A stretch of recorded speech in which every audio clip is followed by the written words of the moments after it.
Assalamualaikum warahmatullahi wabarakatuh. Di sini saya akan melanjutkan serba sedikit tazkirah ringkas cara-cara kita menghilangkan dosa.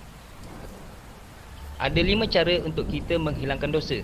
2 ada di dunia dan 3 ada di akhirat. Allah Subhanahu Wa Taala menjadikan kita, yakni kita sebagai orang beriman, yang mana tujuan akhir kita adalah syurga, bukan neraka.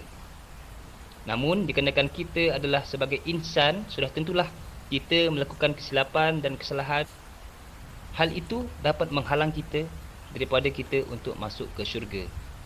Oleh itu di sini ada 5 cara untuk kita menghilangkan dosa, yang 2 ada di dunia dan 3 ada di akhirat. Yang pertama, dari dunia, haruslah kita sentiasa taubat. Taubatun nasuha, taubat yang sesungguhnya. Dikarenakan taubat nasuha adalah merupakan penghapus dosa yang paling mujarab. Apabila kita telah pun taubat nasuha, maka kita sama seperti anak kecil yang baru lahir, tidak ada dosa sama sekali. Kecuali apabila dosa itu melibatkan hubungan dengan orang ramai, maka kita harus meminta maaf kepada orang yang bersangkutan. Kalau kita dosa terhadap Allah Subhanahu Wa Taala, cukuplah kita sentiasa perbanyak istighfar, memohon ampunan daripada Allah Subhanahu Wa Taala. Dan yang seterusnya, haruslah kita perbanyak berbuat kebaikan, dikarenakan kebaikan itu dapat menghilangkan dosa. Contohnya, orang itu dahulu adalah merupakan orang yang sentiasa menonton video haram, contohnya melihat perkara mungkar, contohnya. Maka haruslah dia sentiasa berbuat perkara kebaikan dengan mengaji, dengan memperbanyak derma dan berbuat kebaikan yang lainnya.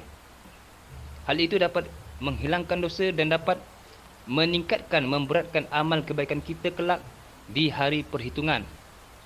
Dan sudah tentulah apabila kebaikan kita melebihi daripada kejahatan ataupun dosa yang telah kita lakukan, maka secara tidak langsung, atas izin Allah, kita akan masuk ke syurga. Di dunia ada 2. Tadi taubat nasuha, yang kedua perbanyaklah berbuat kebaikan.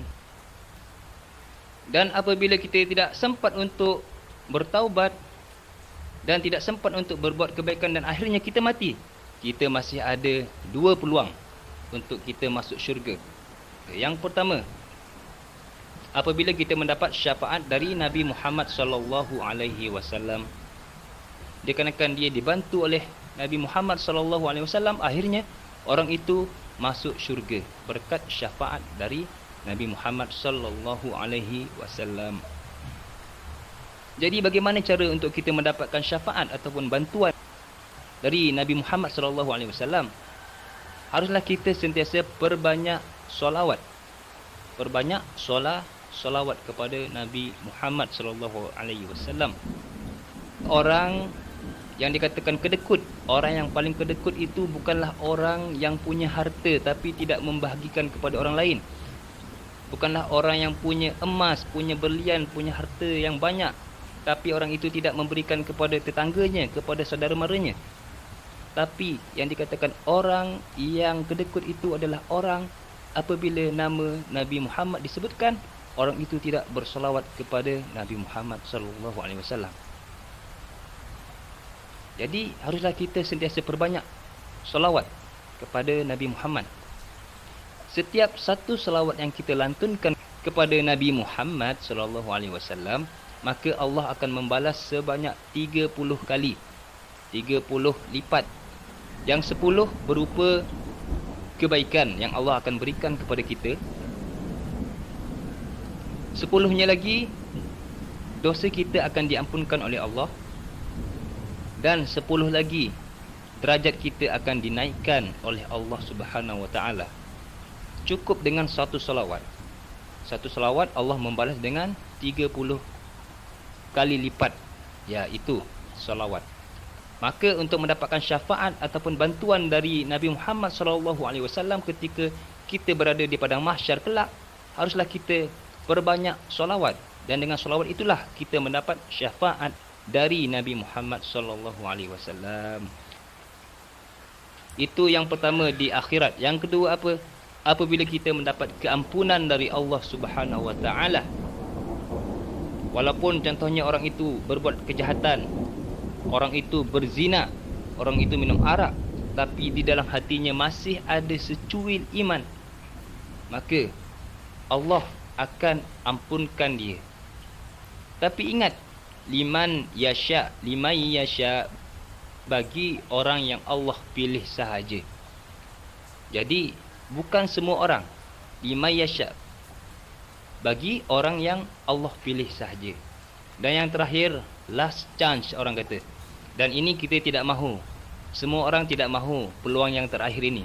Kenapa? Dikarenakan kita harus bersihkan diri kita dahulu di neraka. Tak lama. 1 hari di dunia bersamaan dengan 1000 tahun di neraka. Jadi 1 hari di dunia bersamaan dengan 1000 tahun di neraka. Cukup lama. Yang ini dengan membersihkan diri kita terlebih dahulu di neraka. Dibakar, dipanggang di neraka selama 1000 tahun akhirat bersamaan dengan 1 hari di dunia. Ataupun 1 detik di dunia bersamaan dengan 48 hari di akhirat. Ya, itulah tadi 5 cara untuk kita membersihkan diri kita daripada dosa. 2 di dunia dan 3 di akhirat. Wallahu a'lam bishawab.